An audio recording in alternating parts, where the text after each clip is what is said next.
Hi folks, Joseph Kursky here at the Colorado School of Mines campus.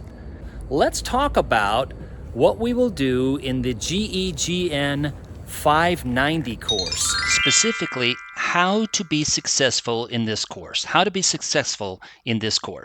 First, spend more of your time on the course project and less on the weekly readings, activities, and quizzes. The weekly readings, activities, and quizzes were created to be helpful to you as you think about, create, and implement your course project, but don't overly dwell on them.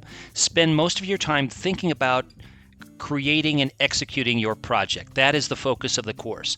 Number two, I recognize that you're taking other courses, holding a job, caring for self and family, and so on. Therefore, you're free to choose when during each week you want to work on this course.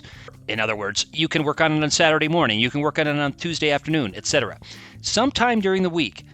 Since this is a very short 8 weeks of our course, I strongly advise that you do not wait until the end of February to do the bulk of the content. If you do so, first, you will miss out on our fruitful and lively online discussions.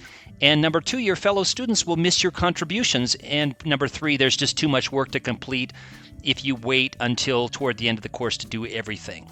Number three, maintain good communication with me, Joseph Kursky. I recognize, again, your other commitments as detailed a moment ago. If you have a conflict during any of the weeks in the course, just email me or call me and we'll have a chat about your situation, okay? I'm here to guide you. Remember that other video of mine about my own philosophy. I'm here to guide and ensure your success and ensure that you have a meaningful and enriching learning experience here. Now, if you encounter any problems with the ArcGIS Pro or ArcGIS Online mapping activities, especially if it's web-based, clear cache in your browser, and if that does not solve the issue, try a new browser, try a different browser.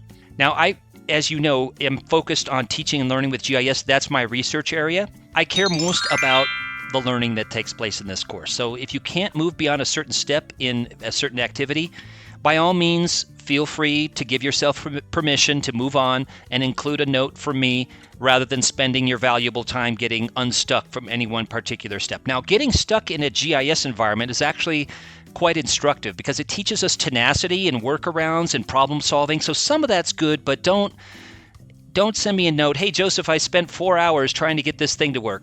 That's not where you should be spending your time. So keep those things in mind for a successful course. And I look forward to hearing from you during this course. It's all about building community, especially in a project-based course like this. I hope these comments are helpful. Glad you could join me for this course.